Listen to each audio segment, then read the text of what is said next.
Bienvenue dans Smart Bourse, votre émission quotidienne sur Smart for Change, chaque jour pour rester à l'écoute des marchés. Du lundi au vendredi à 20h30, si vous nous suivez à la télévision via vos box, émission que vous retrouvez parallèlement en replay chaque jour sur bismart.fr ou encore en podcast sur l'ensemble de vos plateformes préférées. Au sommaire de cette édition ce soir, le jour 2 de Donald Trump, de retour à la Maison-Blanche avec de premiers impacts de marché. Pauline Gratel pourra vous décrire effectivement les mouvements qu'on a pu observer sur quelques devises qui sont toujours les suspects habituels quand il s'agit de politique trumpienne ou trumpiste. On parle bien sûr du peso mexicain, encore du dollar canadien qui ont réagi alors dans les deux sens au cours des 24-48 dernières heures. Dans un sens à la hausse quand le marché a compris qu'il n'y aurait pas de décret immédiat instaurant de nouveaux droits de douane, et puis à la baisse pour le dollar canadien et le Mexique une fois que Donald Trump s'est remis hier soir à évoquer la perspective de droits de douane potentiellement à partir du 1er février pour ces pays voisins. Volatilité sur les devises, donc volatilité également sur le segment des opérateurs d'éoliennes offshore, puisque là, parmi les executive orders signés par Donald Trump hier, il y a l'interdiction d'accorder de nouveaux permis pour des parcs d'éoliennes offshore sur le territoire américain. On a vu quelques dommages boursiers pour Ørsted ou encore Vestas sur le marché danois. Là aussi, Pauline vous apportera tous les détails dans un instant. Voilà donc pour la présidence Trump qui s'ouvre. Nous y reviendrons très largement avec nos invités de Planète Marché dans un instant. Donald Trump qui devrait s'exprimer ce soir sur le sujet des infrastructures avec des annonces forcément massives, nous promet la porte-parole de la Maison-Blanche aujourd'hui. Du côté de la microéconomie, ce sera la feuille de route des prochaines semaines avec la saison des publications de résultats annuels qui va monter en puissance, et nous suivrons par exemple ce soir, après la clôture des marchés américains, un poids lourd comme Netflix avant des publications plus françaises au cours de la semaine. Et je vous rappelle notamment que LVMH publiera son chiffre d'affaires trimestriel et annuel ce jeudi matin dans le sillage des ventes explosives qui ont été publiées il y a quelques jours maintenant par le groupe Richemont, maison mère de Cartier. Voilà pour les sujets du moment sur les marchés.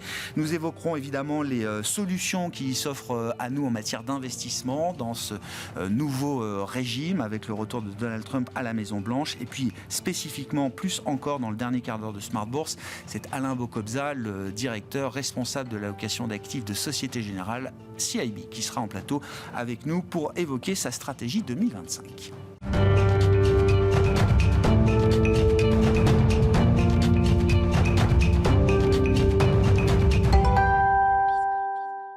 Tendance, mon ami, chaque soir en ouverture de Smart Bourse, Pauline Gratel vous apporte les infos clés du jour sur les marchés. Bonsoir Pauline. Bonsoir. Donald Trump, donc jour 2 à la Maison-Blanche. On comptera peut-être pas tous les jours de Donald Trump, mais on va pour l'instant compter les premiers jours de Donald Trump 2.0. Oui, voilà, pour ce deuxième jour, l'ensemble des grands indices européens évoluent en ordre dispersé. Le CAC 40, lui, poursuit sa remontée autour de 7760 points côté américain. C'est donc le jour 2 de Trump 2.0. Les indices ouvrent en hausse entre 0,5 et 1%. Le nouveau président américain a donc signé une longue série de décrets avec comme sujet prioritaire les questions énergétiques et le contrôle des frontières. D'après Deutsche Bank, depuis Jimmy Carter, aucun président n'avait signé autant de décrets que Trump aussi rapidement. Commençons donc par les décisions annoncées et signées en matière de politique énergétique, Pauline. Il a mis fin à l'aide gouvernementale en faveur de l'énergie éolienne offshore aux États-Unis et a interdit la construction de nouveaux parcs éoliens dans les eaux américaines.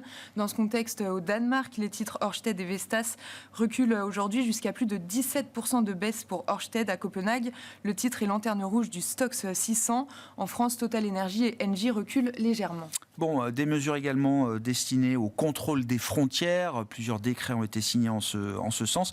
Qu'en est-il par ailleurs des droits de douane, Pauline ? Donald Trump n'a pas signé de décret sur de nouveaux droits de douane. En revanche, il envisage de créer des droits de douane de 25% pour les pays voisins, le Mexique et le Canada, et ce, dès le 1er février. Dans ce contexte, le peso mexicain a lourdement chuté pour effacer la hausse des 24 heures précédentes. Par rapport au dollar américain, un repli de 1,3% au plus bas depuis 5 ans. Le dollar canadien a lui aussi chuté. Du coup, le dollar américain reprend environ 0,6%, loin tout de même de sa forte chute hier de plus de 1%. Bon, sur les marchés obligataires, on notera que le mini-rallye déclenché notamment par les rapports d'inflation britanniques et américains la semaine dernière se poursuit avec un 10 ans américain qui se détend encore de quelques points de base et qui tourne autour de 4,55% désormais. On était à 4,80 encore il y a à peine quelques jours. Et puis dans l'industrie de la gestion d'actifs, nouvelle importante, Pauline, puisque Generali et Natixis ont annoncé la signature d'un accord en vue de rapprocher leur filiale de gestion d'actifs. Oui, un accord préliminaire afin de créer un géant européen de la gestion d'actifs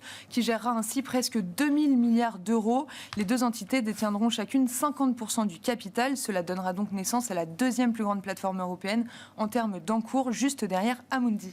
Quel sera le programme de demain sur les marchés pour les investisseurs ? Les investisseurs prendront connaissance demain des résultats de Netflix publiés ce soir après la clôture des marchés américains et arbitreront ceux de Alstom publiés ce soir en France. On attend également demain les résultats de Procter & Gamble et de Johnson & Johnson. Enfin, Christine Lagarde s'exprimera demain depuis Davos. Tendance, mon ami, chaque soir en ouverture de Smart Bourse, Pauline Gratel vous apporte les infos clés du jour sur les marchés.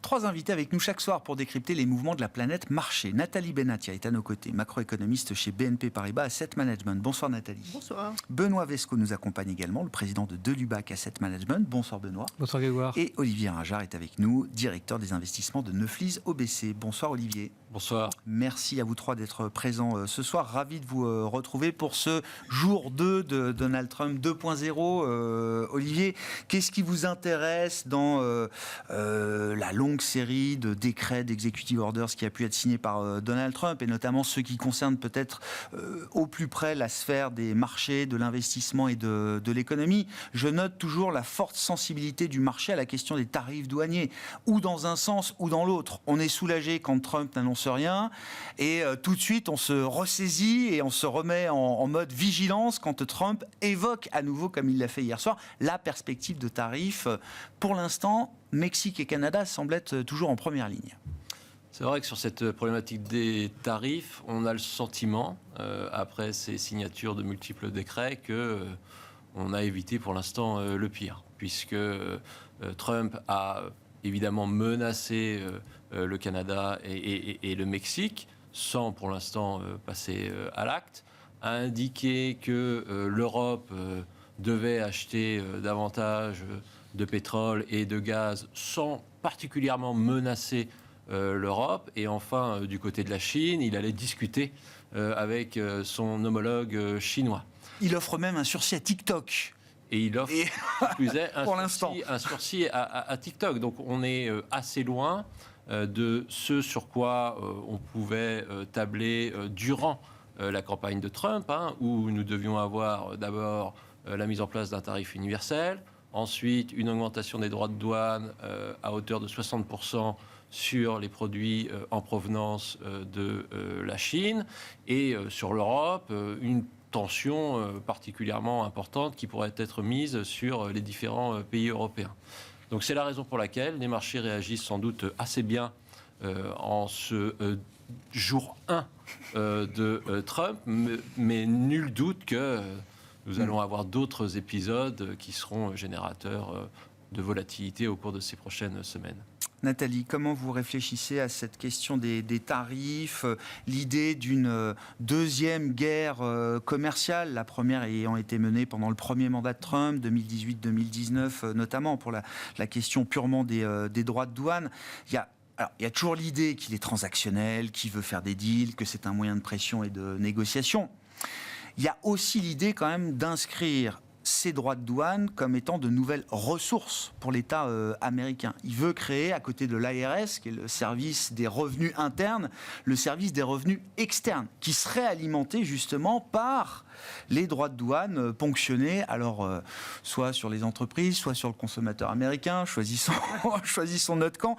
Mais il y a quand même l'idée, à travers ce service des revenus externes, de créer une ressource financière pour l'État américain. Ça inscrit quand même cette logique de tarifs dans la durée. En tout cas, dans mon esprit, c'est comme ça que je le conçois. Alors, dans votre esprit, peut-être. Oui. Honnêtement, c'est assez perturbant pour le moment à ce stade des explications, entre guillemets. Alors, il y a ce qui est au moins compris, c'est que les droits de douane, c'est pas quelque chose qui punit la Chine, c'est pas quelque chose que paye la Chine ou les exportateurs, c'est bien quelque chose que paye le consommateur, les entreprises américaines. Donc déjà, je trouve qu'on a un progrès par rapport aux à Trump au premier mandat, où on avait l'impression que c'était une sorte de punition uniquement pour les exportateurs. Bien sûr, ça l'est dans les faits, mais ceux qui payent la note, au moins au début, ce sont bien les entreprises intermédiaires et le consommateur. Après, sur les droits de douane, effectivement, on n'a pas de détails. Dans les fameux décrets, alors j'ai compté, si je ne me suis pas trompé, il y en a eu 46 signés hier. C'est sur le site de la Maison-Blanche. D'accord.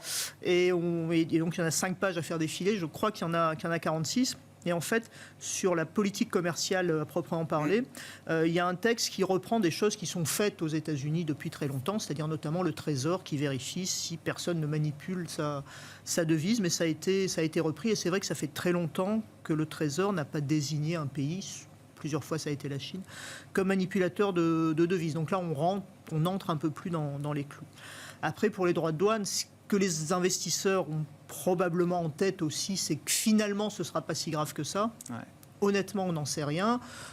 On lit que Bessent, le futur secrétaire au Trésor, essaierait en coulisses d'expliquer que c'est peut-être pas une bonne idée les droits de douane généralisés, qu'il faudrait peut-être voir par secteur, qu'il faudrait peut-être faire ça progressivement, etc.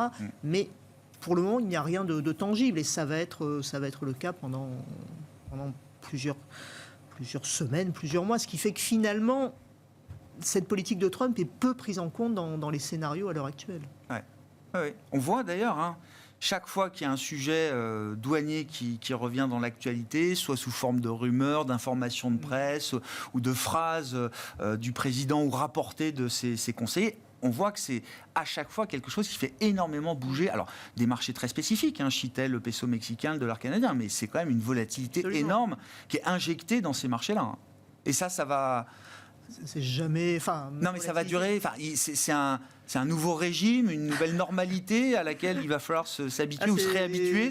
Oui, c'est plutôt se réhabituer. Oui, puisque c'était autour de la Chine qu'on a connu ça pendant le premier mandat. Et vraisemblablement, oui, tant que les choses ne seront pas noir sur blanc, oui, ce sera de la volatilité, ce sera des rumeurs, des on-dit, des déclarations à l'emporte-pièce. Et honnêtement, je ne sais pas si quelqu'un est capable de dire si, oui ou non, il va y avoir 25% de taxes sur tous les produits en provenance du Canada et du Mexique. Au 1er février, donc. Oui. Non, d'après ce qu'on nous dit, on devrait être rapidement fixé, mais ça... Bon, et je rappelle que l'argumentaire de Trump pour la mise en place de tarifs sur le Canada et le Mexique, c'est les questions migratoires et la question de la drogue, du trafic de drogue et du fentanyl. Oui, c'est les deux sujets qui sont évoqués pour justifier la mise en place de tarifs sur le Mexique et les États-Unis, le Canada.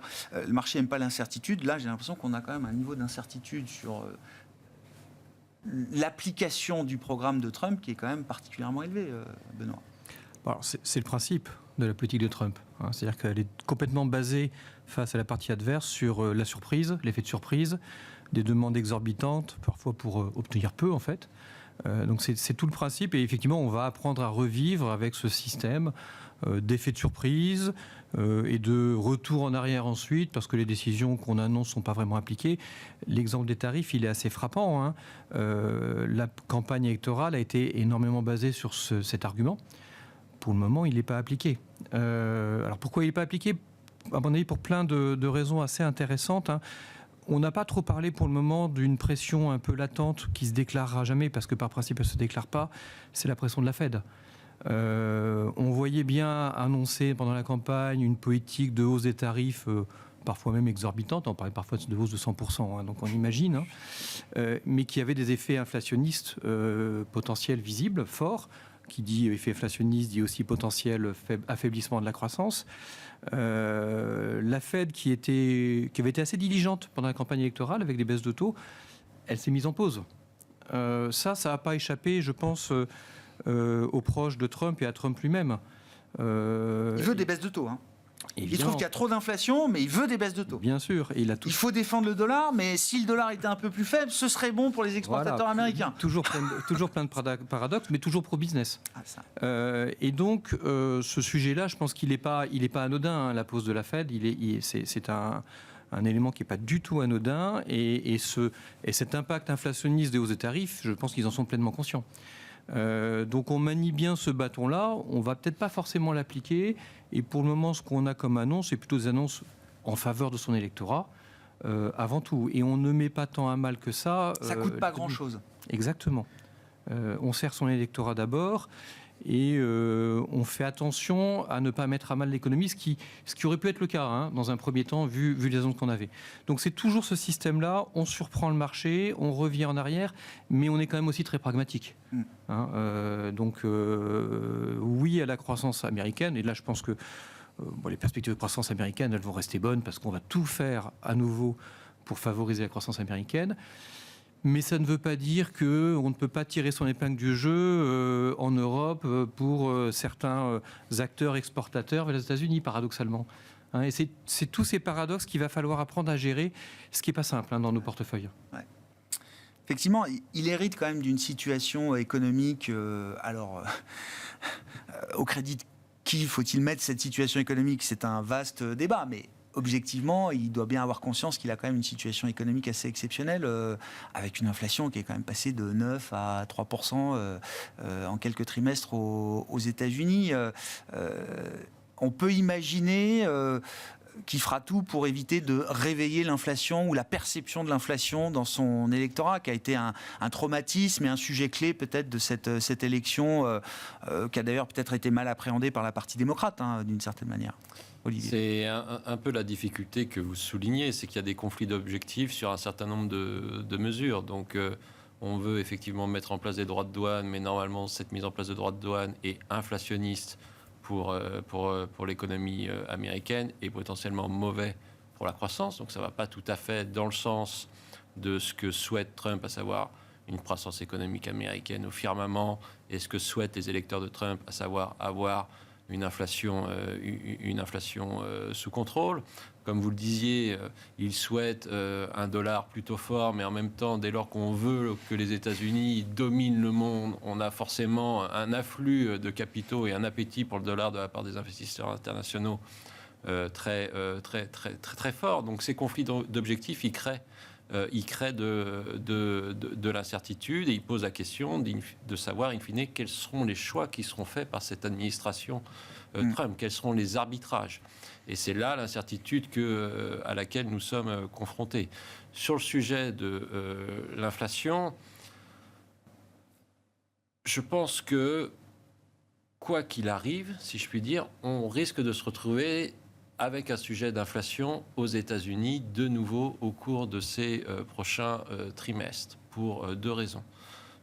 Soit Trump choisit d'aller dans une guerre commerciale, de s'engager dans une guerre commerciale qui sera inflationniste, soit il fait tout pour que la croissance économique américaine soit encore plus forte, et dans ce cas-là, il prend le risque de relancer les pressions inflationnistes à moyen terme. Et nous, lorsqu'on regarde nos projections que l'on a sur cette inflation américaine, nous considérons que cette année, l'inflation américaine va rester sous contrôle, autour de 2,4%, mais que l'année prochaine, cette inflation américaine est susceptible de nouveau de réaccélérer, et pourquoi pas retrouver un niveau de l'ordre de 3%. Alors 3%, ça n'a rien de spectaculaire, mais ça signifie tout de même que notre économie américaine, elle est sans doute engagée dans un régime d'inflation qui est différent de celui que nous avions avant la Covid-19. Et ça pose évidemment ensuite la question du taux d'équilibre. Et ça, c'est avec ou sans Trump? Et long terme. Non, ça, c'est avec Trump. C'est avec Trump, d'accord. Avec Trump. D'accord. Okay. C'est avec Trump. Oui. Disons que oui, l'effet Trump, j'imagine, accroît encore le phénomène de résurgence potentielle de l'inflation. Oui, tout à fait. Oui. Parce qu'il va vouloir sans doute pousser la machine américaine à son maximum, quitte à prendre le risque d'une surchauffe qui, in fine, s'avérerait inflationniste. Et donc le marché a raison d'anticiper une quasi-inaction de la Réserve fédérale américaine après 100 points de base, 100 premiers points de base de baisse de taux. Aujourd'hui, oui. Ouais. Il a plutôt effectivement raison d'anticiper ce scénario, même si pour notre part on pense que cette banque centrale américaine, elle peut procéder encore à une ou deux baisses de taux, puisqu'on considère que le taux d'intérêt d'équilibre de la banque centrale américaine, il est plutôt autour de 3,5. Donc notre hypothèse de travail est de dire que avec ces 3,5, on restera autour de 4% dans un scénario, dans une situation de politique monétaire qui reste restrictive. Comment vous voyez, comment vous évaluez les marges de manœuvre de la Fed à ce stade, Nathalie? Et puis en relatif, qu'est-ce que ça impliquera ou qu'est-ce que ça peut impliquer pour la Banque Centrale Européenne? Alors, on va commencer par parler de la Fed, parce que c'est déjà suffisamment compliqué. Déjà, le thème de l'inflation, effectivement, tout ce qu'on lit et ce qu'on peut imaginer de la politique de Trump est plutôt inflationniste. Et j'allais dire pour beaucoup, pas sur la bonne population. C'est-à-dire les gens qui ont voté pour Trump, c'est des gens qui ne supportent pas de voir leur ticket de supermarché 20% plus élevé de ce qu'il était il y a 4 ans. Le glissement annuel, les gens normaux ne s'y intéressent pas et ils ont bien raison. Or, typiquement, des droits de douane sur des produits fabriqués au Mexique. Au Mexique, qu'est-ce qu'on fabrique? On fabrique des petites voitures abordables, qui le seront donc moins. Donc déjà, c'est un vrai problème. Ensuite, la Fed... Beaucoup de fruits et légumes aussi, je crois, qui viennent du Mexique, bêtement. Oui, effectivement. Bon, l'automobile est un plus gros achat et dont on peut imaginer que des gens n'ont pas pu acheter des véhicules ces dernières années. Pour la Fed, nous aussi, on imagine qu'elle va probablement procéder à 2 baisses, voire 3 cette année.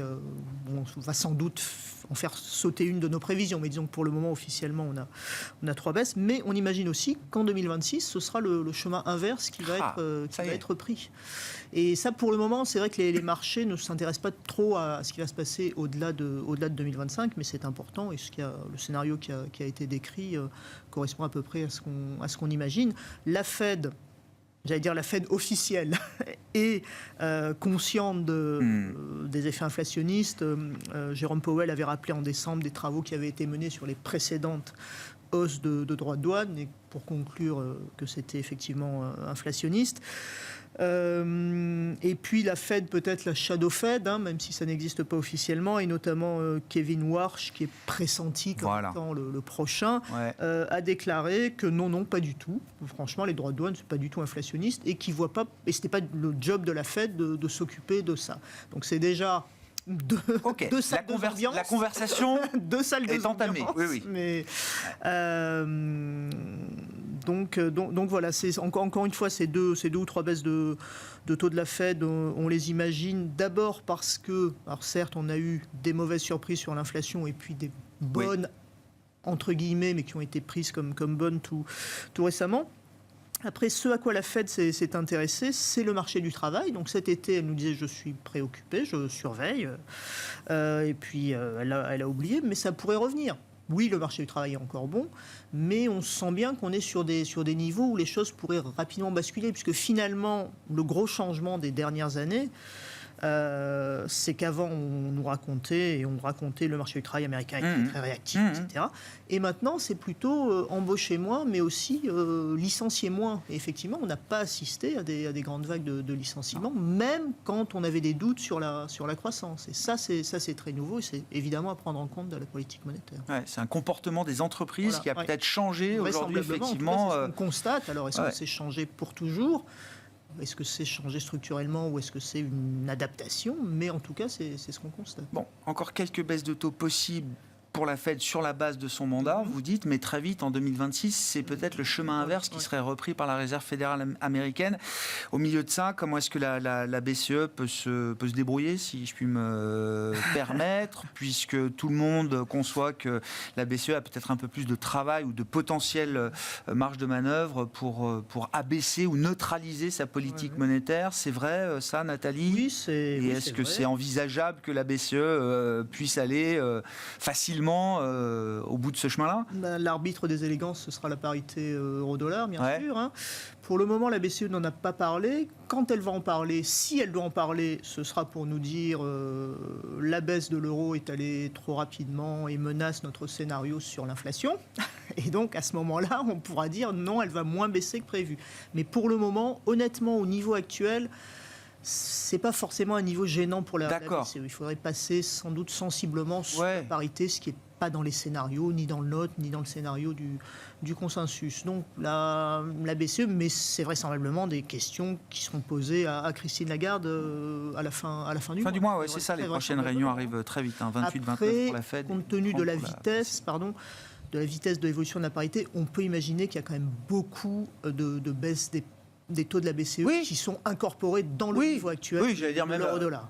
Oui, il y a beaucoup de choses dans le dollar déjà. Exactement. Pour dire les choses, effectivement, il y a beaucoup de Trump déjà dans le dollar. D'accord avec ça, Benoît, sur les politiques monétaires. Alors, comment on y réfléchit là pour 2025 et en quoi ça va être important peut-être pour la course des marchés? Est-ce que ça peut permettre d'ailleurs de prolonger un peu le mouvement qu'on observe sur les 3 premières semaines, qui est plutôt celui d'une reprise de l'euro depuis quelques jours et puis j'ose pas dire le mot, d'une surperformance des actions européennes ou en tout cas d'un rattrapage, d'une tenue des actions européennes face à un grand aspirateur américain. Déjà, un rattrapage sera une bonne nouvelle.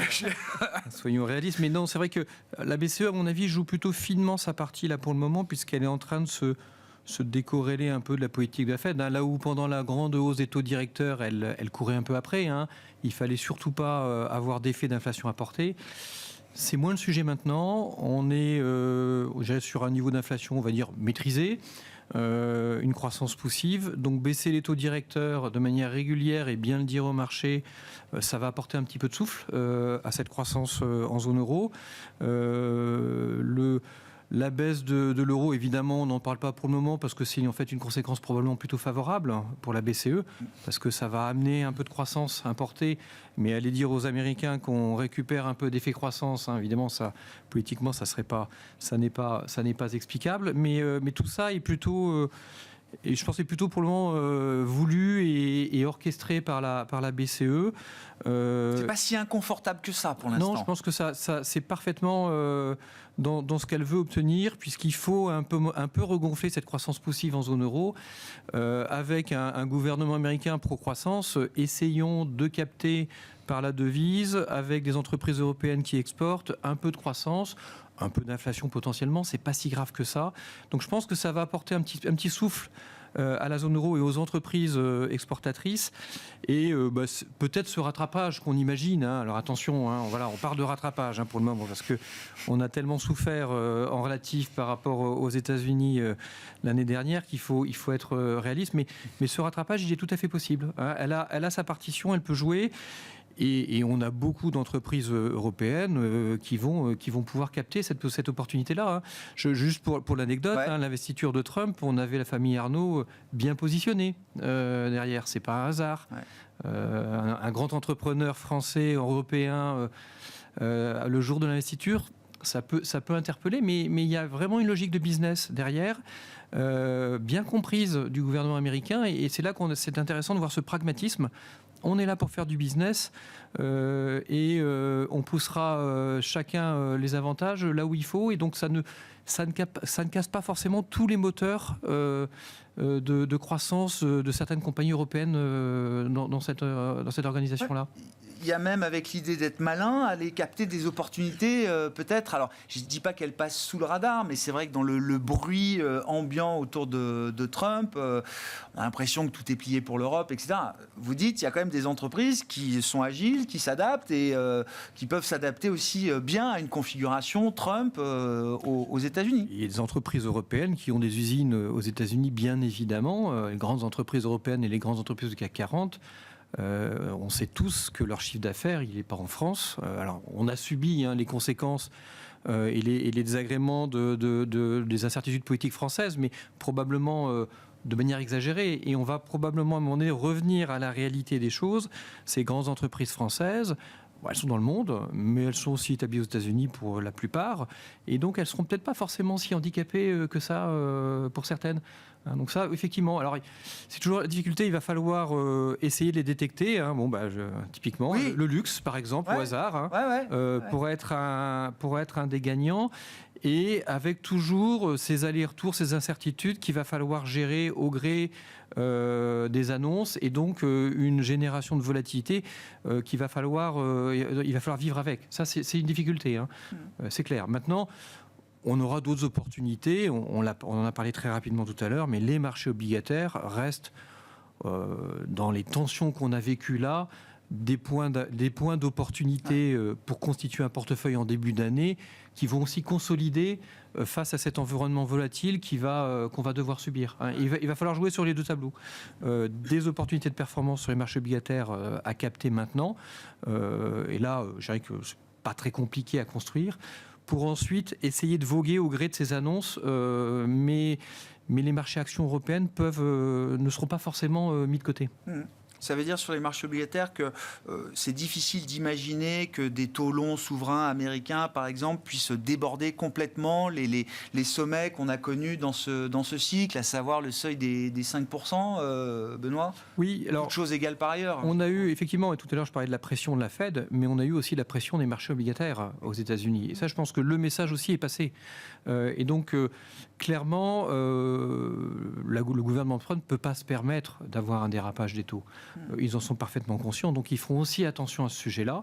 Et donc là, on a à court terme des moments d'accroche assez intéressants sur lesquels on peut constituer des positions. Et dans un environnement, alors, de baisse des taux Fed modérés, on l'a dit, de baisse des taux BCE plus réguliers, revenir sur ces marchés en début d'année est clairement une bonne stratégie. Ouais. Un invité m'a dit, alors c'est vrai qu'on parle beaucoup de Trump et des marchés, le Dow Jones, Trump veut faire des marchés actions, son indicateur de performance, alors c'est le Dow Jones, le S&P, les indices que vous suivez, ce sera peut-être le Nasdaq dans ce mandat, ce nouveau mandat Trump 2.0, j'en sais, puisque toute la tech est derrière lui, la sphère crypto embrasse le retour de Trump à la Maison-Blanche, peut-être qu'il changera d'indicateur boursier, mais ce même invité m'a dit, le vrai indicateur de crédibilité de Trump, ce sera le marché obligataire et ce seront les taux longs américains. Vous êtes d'accord avec l'idée qu'il y aura une attention portée particulière à ces taux longs américains, que Trump ne peut pas s'affranchir complètement de cette contrainte et de cette réalité ? Oui, je pense que je suis d'accord avec ce constat. Après, quand on revient sur ce qui vient de se passer, sur le fait que les taux longs soient remontés de manière assez significative, il y a eu deux types de commentaires. Certains avançaient que c'était la vigilance des marchés obligataires par rapport à des politiques budgétaires trop agressives ou des politiques économiques qui aboutiraient à davantage d'inflation. Et d'autres considéraient qu'on avait quand même une amélioration du momentum économique, en particulier aux États-Unis, où le marché de l'emploi montrait de nouveau des signes de dynamisme certain. Donc, quand il y a deux grandes idées, on doit être entre les deux, même si on a du mal vraiment à quantifier exactement quelle est la part de l'amélioration conjoncturelle et la part on va dire, des craintes de dérapage de moyen terme. Ouais. Ça, c'est première idée. Deuxième idée, ce que l'on a constaté, c'est tout de même une corrélation entre les taux européens et les taux américains, ce qui nous incite à penser, pour notre part, que la Banque Centrale Européenne, elle doit la jouer moins finement et probablement être un peu plus agressive qu'elle ne l'est aujourd'hui. Il faut casser cette corrélation. En renforçant sa forward guidance et en indiquant très clairement qu'elle va baisser les taux et qu'elle va continuer à baisser les taux. Et pour notre part, on a un objectif de taux de dépôt à 1% d'ici au premier trimestre 2026, ce qui n'est pas pricé. Ah oui, non, ça, ouais. Ensuite, pour revenir à votre question initiale, à savoir... Mais 1%, ça veut dire qu'on se remet à lutter contre la déflation Non, 1%, c'est la réalité de la croissance européenne. C'est la réalité du régime économique européen. Okay. Si on regarde, si on prend une mesure simple de la mesure des conditions financières européennes, à savoir le taux directeur de la Banque centrale, le taux de dépôt de la Banque centrale européenne et l'inflation, aujourd'hui on est à un taux d'intérêt réel positif. Si on regarde ce qui s'est passé sur les 2 dernières décennies, on a vécu en zone euro en taux d'intérêt réel négatif. Pour quelles raisons aujourd'hui aurions-nous besoin de vivre en taux d'intérêt réel positif alors que la croissance économique européenne est faible, alors que les besoins de financement des États sur tout un tas de problématiques, la défense, la transition énergétique, l'investissement dans les technologies pour rattraper le retard que nous avons et qui est immense par rapport aux États-Unis, justifierait donc de vivre avec ce taux d'intérêt réel positif. On ne voit pas de raison et on est plutôt partisan du fait que notre zone euro a encore besoin de taux d'intérêt réel négatif. Ouais. Et donc la Banque Centrale Européenne se doit, selon nous, d'accélérer assez fortement. Pas juste une politique monétaire neutre, mais une politique monétaire supportive, accommodante, volontariste, en soutien de la croissance potentielle. Et ça serait bien que ça s'accompagne, tel que l'a laissé imaginer notre présidente de la Commission européenne, que l'on ait également une politique très volontariste sur la croissance, qui embrasse en grande partie ce que Draghi a défendu dans son rapport au mois de septembre de l'année dernière. En attendant que toutes les barrières politiques soient levées pour accomplir cet exploit au niveau européen, Nathalie, qu'est-ce qui va faire la croissance de la zone euro là, cette année ? Est-ce qu'on a quand même des raisons d'être optimiste ? J'en sais rien, mais de ne pas être si défaitiste que ça, au moins sur le plan de la conjoncture et des soutiens et des moteurs qu'on pourrait avoir dans cette zone euro. Alors, c'est pas très facile. Sur le papier, dans les modèles, ce qui peut aider la croissance économique, c'est la consommation des ménages via le revenu disponible réel, puisqu'il y a moins d'inflation. Et c'est ce que tout le monde met dans ses modèles, ce qui permet d'afficher une croissance légèrement au-dessus de 1%. Honnêtement, un scénario un tout petit peu plus prudent, alors on est légèrement sous 1%, donc vous voyez, on n'est pas non plus dans des... parce que malgré tout, les incertitudes politiques semblent de nature à pouvoir continuer à peser sur l'activité, parce qu'en fait, quand je dis incertitudes politiques, c'est la France et l'Allemagne, c'est la confiance des consommateurs de la zone euro, c'est l'indice You qu'on a eu ce matin en Allemagne. Ce sont les PMI que si on les compare aux PMI américains, on n'est pas du tout, on a l'impression qu'on n'est pas dans la même galaxie. Donc on a l'impression que le risque, c'est qu'il y ait plutôt des vents contraires qui se lèvent que des éléments favorables, au bémol qui a été souligné pour certaines entreprises de profiter de cette croissance américaine, au bémol des dernières déclarations d'Ursula von der Leyen qui a dit il faut alors c'est pas collaborer avec Trump, mais qu'on travaille ensemble. Hein. Aussi, ça peut être différent. Mais c'est vrai que c'était le message porté par Christine Lagarde aussi. C'est la stratégie du carnet de chèques. Il n'y a pas le choix. Finalement, par Christine les rétorsions commerciales, ça mène nulle part. Et nous, l'Europe surtout, ça nous emmène dans le mur. Donc il faut négocier, quoi. Mais négocier, ça ne veut pas dire se plier, quoi. Non, mais il faut effectivement dialoguer. Ça, c'est une grosse différence avec le premier mandat de Donald Trump, puisque personne ne l'avait vu élu et personne ne le connaissait vraiment. Là, les gens ont appris à fonctionner avec son mode justement de fonctionnement. Donc honnêtement, être très optimiste sur la zone euro, c'est compliqué en ce moment. Mais ne pas être plus négatif. Alors pourquoi être plus négatif ? Je ne sais pas, c'est pas la peine, d'accord. Quelque chose qui vient d'être dit, c'est vrai que si la BCE entame un assouplissement agressif de sa politique monétaire, ça peut jouer sur la confiance des agents économiques. On l'avait vu au printemps dernier. C'est un game changer. En tout cas, on avait l'impression que ça allait l'être au printemps dernier. Toutes les enquêtes étaient bien orientées. Les entreprises disaient on attend les baisses de taux de la BCE, etc. etc. Là, c'est vrai que c'est toujours présent, mais peut-être moins dans le calendrier immédiat des entreprises, et ça peut revenir si c'est accompagné. On parlait de forward guidance, d'indication sur la politique monétaire future.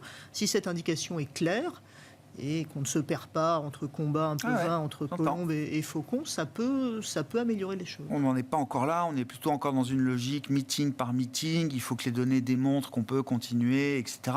Bon, tout le monde a en tête que 2%, c'est un objectif qui est assez consensuel désormais, mais enfin de 2 à 1%, je suis la prévision de l'OEC. Il y a quelques marches. Il y a quelques marches encore derrière à franchir. Bon, en matière d'investissement, Benoît, alors vous évoquiez effectivement les opportunités qu'on pouvait regarder sur le marché européen. Avant peut-être d'y revenir, comment on traite le marché américain ? C'est un marché qui reste un marché de momentum, donc j'imagine que c'est compliqué de ne pas y être ou de se mettre contre. Et en même temps, tout le monde regarde la valo, la cherté du marché américain, etc. etc. Ça reste un marché directeur sur lequel il faut être présent, c'est clair. Il y a toujours ce problème de concentration. Alors on dit tout à l'heure, la tech est très favorisée par Trump. Il faudra quand même voir. C'est pas si simple que ça. Entre ces géants de la tech, l'entente n'est pas si cordiale que ça. Donc c'est pas forcément si simple que ça. On va regarder. Et puis le sort boursier de ces entreprises peut être un moment distinct du sort politique de ces entreprises. Non, mais complètement. Donc je pense que il serait bienvenu d'avoir un peu plus de diversification dans ces grands performeurs américains. Et peut-être que ça arrivera à un moment donné dans l'année parce que... Il ne faut pas abandonner cette idée. Oui, il faut pas l'abandonner parce qu'il y a quand même un vrai risque quand même sur ce marché américain hyper concentré. Donc on peut pas être absent, mais c'est toujours pareil dans ces marchés haussiers, c'est que de marchés haussières à un moment donné. Il faut toujours être présent en tant que gérant, mais en même temps commencer à diversifier parce que le coup suivant peut être assez douloureux. Donc voilà, donc ça il faut le garder à l'esprit. Sur le marché européen, on le disait tout à l'heure, on a des choses, des cartes à jouer, à abattre. Et puis le moteur de la baisse des taux, on l'a dit, il est là. Je pense que la BCE a peut-être pas intérêt à trop se déclarer tout de suite, parce que si je déclare trop vite ce que je vais faire, l'euro baisse trop vite. Et j'aurai peut-être des tarifs douaniers qui vont monter plus en là, compensation. c'est Trump qui donc il y a un chemin, mais il y a les marges de manœuvre, on est d'accord. Il y a des vraies marges de manœuvre pour soutenir cette croissance, même si elle reste possible. Donc, en fait, on est plutôt favorable au marché action globalement, avec cette volatilité des annonces. Et donc, cette protection des marchés obligataires qui va être très intéressante, mais comme en 2024 en fait. Elle va jouer son jeu. Le portage sur le crédit est encore suffisant parce que c'est vrai que les spreads sont tellement serrés qu'on se demande comment on pourrait encore aller plus loin après 2024, 2023 qui ont été des années exceptionnelles pour le crédit à travers la compression des spreads.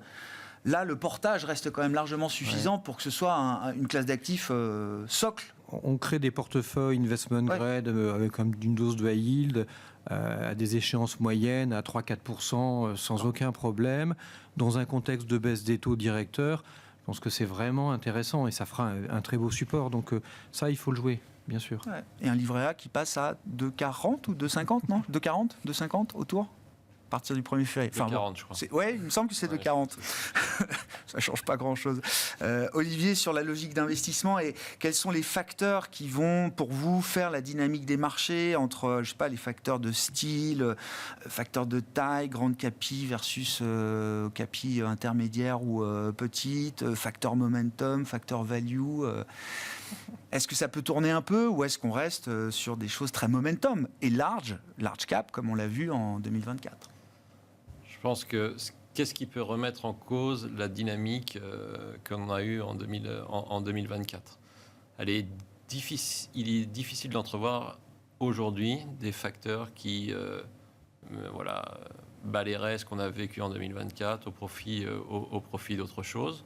Sur le marché américain, on a une domination technologique, une domination financière, une domination politique qui plaide pour que les actions américaines restent largement bien pondérées dans les portefeuilles malgré la problématique de la cherté de ces marchés américains. Mais cette problématique de la cherté, d'une part, on sait que la valorisation n'est pas un bon facteur pour décider de son allocation tactique. Et puis d'autre part, ce qui corrobore le premier argument, c'est que ça fait plusieurs trimestres que les actions américaines sont chères. Ensuite, quand on regarde des actions européennes, effectivement, ça surperforme début d'année. Sur 3 semaines. Sur 3 semaines. Un peu plus de 3 semaines, peut-être. Un peu plus. Et donc, ça suscite de nouveau un peu d'intérêt. Et sur ces actifs européens, nous, ce qui nous semble nécessaire pour avoir une surperformance que je vais qualifier de durable, c'est avoir des signes de stabilisation de l'économie européenne de plus en plus tangibles, une confirmation de la stabilisation de l'économie chinoise, une politique économique plus agressive du côté de la Banque Centrale Européenne et du côté de l'Allemagne. Et pour avoir quelque chose de plus structurant, il faudrait une diminution de ce que je vais qualifier abusivement de risque systémique que l'on a sur la zone euro, avec d'une part le risque géopolitique et donc le conflit russo-ukrainien, et d'autre part cette lente agonie européenne qui pèse structurellement sur les actifs européens. Quand vous regardez cette liste, vous avez les conditions pour la surperformance durable en 2025 et pour les 5 prochaines années. Bon, et puis pour plus de détails, renvoyons aux 400 pages du rapport Draghi, quoi. Voilà, c'est ça. Exactement. Bon, merci à vous trois. Merci d'avoir été les invités de Planète Marché ce soir. Olivier Ringard, Neuflis OBC, Benoît Vesco, de Lubac Asset Management et Nathalie Benatia, BNP Paribas Asset Management.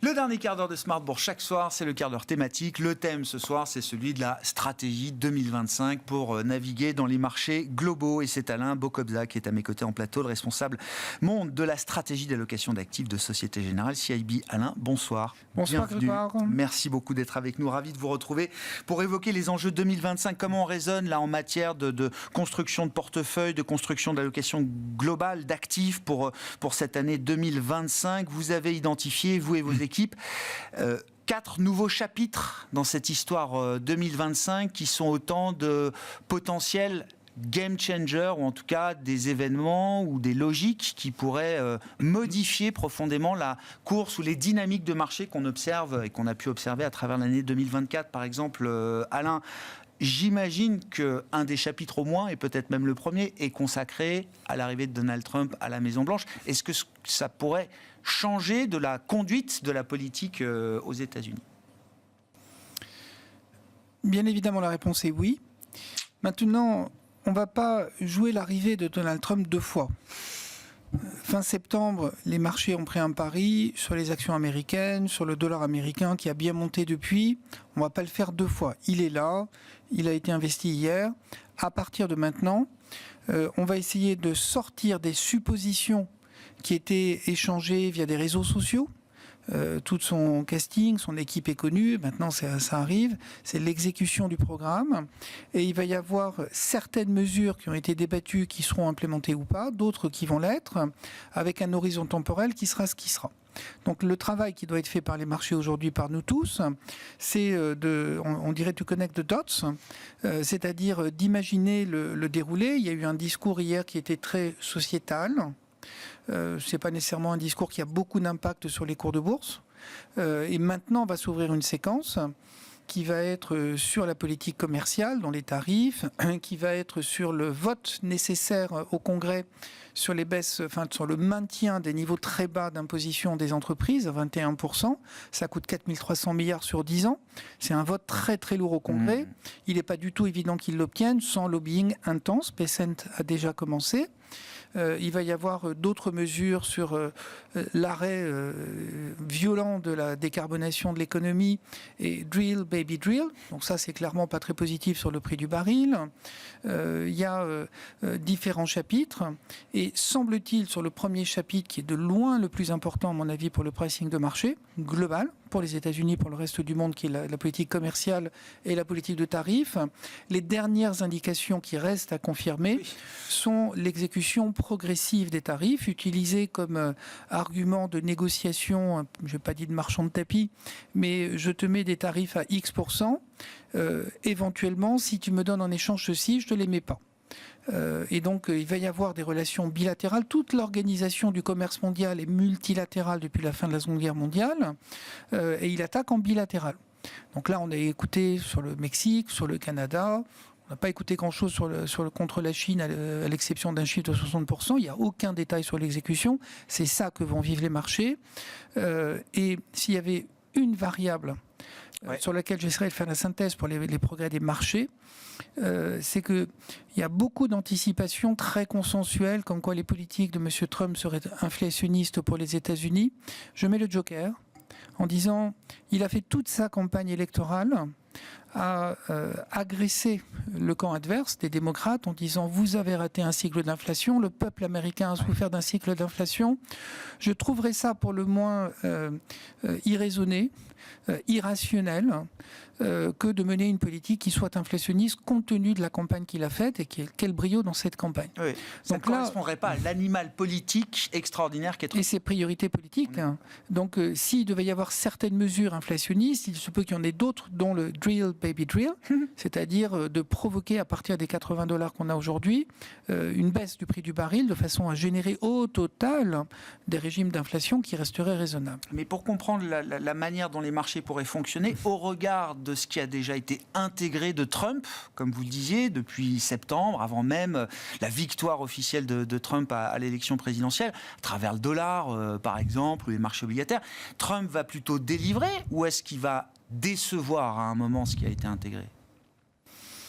Je pense que à ce stade, sur quelques-unes des très grandes mesures, on a évoqué une entrée progressive d'une nouvelle politique commerciale. On a évoqué la reconduction des niveaux d'imposition très faibles sur 10 ans. Ça peut être voté pour autant qu'il y ait, donc ça coûte très cher, la pérennisation des niveaux d'imposition très bas des entreprises. On a évoqué un chiffre supérieur à 4 000 milliards de dollars sur les 10 prochaines années. Ça peut être, en matière de déficit budgétaire, partiellement compensé par le DOGE, c'est-à-dire le cost-cutting qu'ils veulent faire. Personne ne sait les coupes dans les administrations, dans les hautes autorités sectorielles par-ci par-là qui coûtent cher en matière de dérèglement. La réglementation, il faut des troupes pour l'animer. Donc, on n'a aucune idée à ce stade. On connaît le casting avec M. Musk. On ne connaît pas du tout le contenant. Il n'y a pas une demi-mesure qu'on connaît pour l'instant. Donc, il va y avoir dans les semaines qui viennent, le fait qu'il prenne son temps est plutôt de bon augure sur la qualité de l'ensemble de la politique économique, avec cette fois-ci une administration américaine qui est dans son camp, qui est préparée pour un certain nombre de mesures qui seront annoncées. Donc, à ce jour, la progressivité ou le brutal, c'est un peu un des enjeux, semble-t-il, sur les mesures économiques phares qui impactent sur les actifs, que ce soit la monnaie, le dollar, les taux d'intérêt obligataires et le taux de financement d'un État très endetté et ou les marchés d'actions, semble-t-il, il semble vouloir avancer progressivement. C'est plutôt de bon augure. Enfin, à ce stade, c'est très tôt. C'est très tôt. C'est très tôt, mais on découvre sa gouvernance au fur et à mesure qu'elle se déroule. Et les premières décisions sur ce qui va bouger, donc les régimes de volatilité, semble-t-il, il avance pour l'instant avec précaution. Pour l'instant. Concernant l'Europe, est-ce qu'il est possible de bâtir un scénario et une stratégie d'investissement autre qu'un scénario prudent, voire négatif, Alain ? Qui, j'ai l'impression, a un peu le consensus toujours autour de l'Europe. C'est médiocre, ça ne va pas aller mieux. Bon.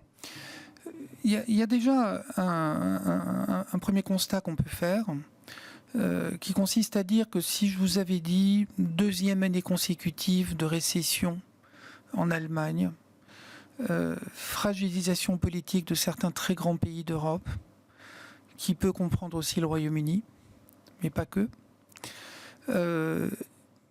avec un taux de croissance largement en dessous de 1 quand les États-Unis sont proches de 3, et que je vous avais dit en début 2024, les actions européennes feront ce qu'elles ont fait, c'est-à-dire un nombre supérieur à 2 chiffres, vous m'aurez rigolé au nez.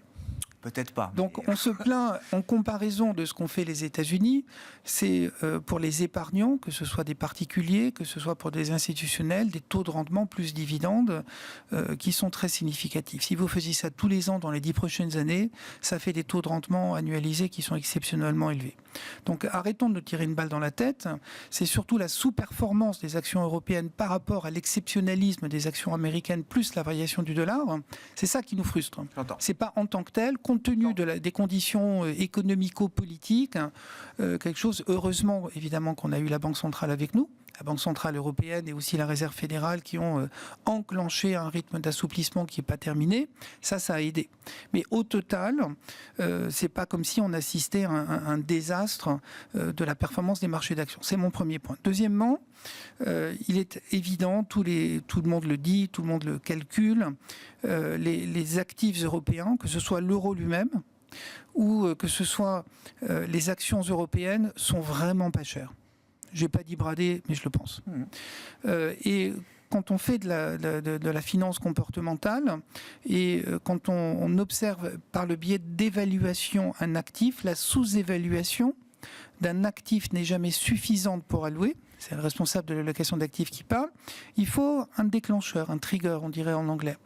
Et l'un sans l'autre ne suffit pas. Ça fait plusieurs années que les actions européennes ne sont pas très chères. Elles montent moins vite que les actions américaines. Pour que l'écart change, il faut un trigger. Ouais. Et idem pour l'exceptionnalisme de la performance des actifs américains, entre le dollar et les actions américaines, il faut un trigger. Ça peut être la déception des profits des Magnificent Seven, ça peut être un discours du président Trump qui dit pour la compétitivité, il me faut un dollar baissier. Là, on ne verra pas le dollar monter. Voilà, il faut des triggers. Alors, parmi ces triggers, donc c'est ceux qu'on va fouiller. On est value, c'est pas cher. Dans les triggers, il y a le soutien de la Banque Centrale Européenne. Il est bien installé, elle va continuer, sans être nécessairement aussi agressive que certaines anticipations de marché veulent bien le dire. Mais elle est là pour donner un soutien. Ça va aider au marché obligataire pour maintenir des taux de financement courts et longs qui soient raisonnablement bas. Ça va aider le marché immobilier, ça va aider la confiance. Il y a tout un écosystème au niveau du régime de taux qui va un peu s'améliorer. Vertueux là de ce point de vue. Vertueux, qui est progressif, mais qui a des vertus sur le remise en place du crédit bancaire vis-à-vis du marché immobilier qui est en train de se produire. Il y a un effet vertueux sur l'effet confiance, qui est là. Ça, c'est un premier point. Deuxièmement, on a une élection en Allemagne le 23 février prochain qui est sujette à beaucoup de débats sur les conséquences de cette élection. Et au-delà de la quasi-certitude de la fragmentation du Bundestag, donc du Parlement allemand, au même titre qu'on a une fragmentation en France, il y a un autre débat qui est extrêmement important, qui est la tenue de la politique économique de l'Allemagne, qui connaît une accumulation de défaites et de problèmes, et qui ne sont pas que conjoncturels, avec une nécessaire remise en cause de ce qu'on appelle la règle d'or, c'est-à-dire dans la constitution allemande, l'interdiction de faire des déficits.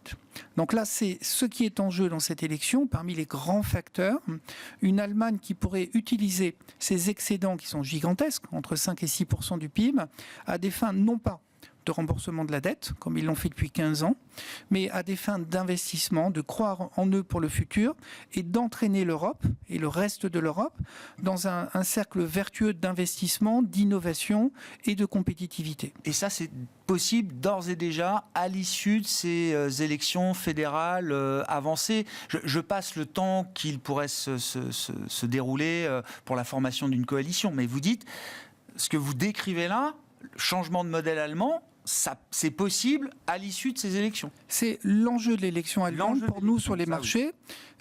Sincèrement, il va y avoir une coalition, le système politique allemand est fondé sur les coalitions. Aucun parti ne peut gouverner tout seul. Comme en Italie, il faut des coalitions. Mais est-ce qu'on aménage ou est-ce qu'on va plus loin que ça? Est-ce qu'on donne un peu de flexibilité ou est-ce qu'on renverse la table? La Constitution ne permet pas de souplesse. Non. Et c'est là l'enjeu de la règle d'or qui a été votée en 2009, qui a été mise en exécution pour la première fois en 2011. Ça fait donc presque 15 ans maintenant que la direction de l'Allemagne n'est que l'utilisation des excédents externes à des fins de remboursement de la dette à un moment où ils ont des centaines de milliards d'euros nécessaires d'investissement dans la défense, l'énergie, le digital, l'innovation et la restructuration de leur industrie, notamment automobile. Il y a du boulot et ça va coûter cher. Et pour ça, il y a besoin d'aide publique. Donc là, il y a un gros consensus qui est en train de se dessiner en Allemagne. La vitesse avec laquelle ils vont y aller, c'est le fameux trigger, l'effet signal, qui peut venir autour de l'élection. Ce n'est pas nécessairement le jour de l'élection, mais sur l'inflexion de politique économique à terme, et d'entraîner ainsi le reste de l'Europe dans un modèle économique qui soit différent. Deuxièmement, dans les triggers. Et là, on a une impulsion de part de la nouvelle administration américaine qui ressemble étrangement à l'impulsion qu'on a connue au début des années 80 avec Ronald Reagan, qui est une impulsion de déréglementation. C'est pas du cost-cutting, c'est de la déréglementation qui dit son nom. Et qui peut donner un boost en matière de compétitivité et de rentabilité très important. Et c'est un des enjeux de la politique européenne, il n'y a pas qu'en Allemagne. Est-ce qu'on va décider d'arrêter de continuer à tout réglementer, ce qui est bien en matière de précaution et mauvais en matière de croissance? Il faut réallouer sur l'Europe. On est au bout, Alain, je le précise, mais tout ce que vous dites là, ça veut dire qu'on a déjà quand même un niveau de confiance suffisant pour se dire qu'il est temps peut-être de réallouer sur l'Europe? En tout cas, dans l'exercice 2025, ce qu'on peut constater, c'est que personne ne paye pour voir en Europe. Oui. Autant aux États-Unis, le marché il a monté avant l'élection. Oui. On fait crédit aux États-Unis en disant le dollar et les actions américaines ont monté avant l'élection de Trump. Le marché a joué cette élection et cette victoire qui est étonnante à bien des égards. En Europe, on ne paye pas pour voir. Ouais. Donc il faut des faits. Il faut des faits sur éventuellement la fin de la guerre en Ukraine, il faut des faits sur la fin de la règle d'or, il faut des faits sur un engagement sur moins de réglementation. Ces trois facteurs peuvent enclencher un cycle plus vertueux sur les actifs européens. Bon, prochain rendez-vous dans un mois, le 23 février, ça va vite venir. C'est donc l'élection, la nouvelle élection la plus importante du monde, les élections fédérales en Allemagne. Merci beaucoup Alain. Alain Bocobza, responsable de la stratégie d'allocation d'actifs de Société Générale CIB.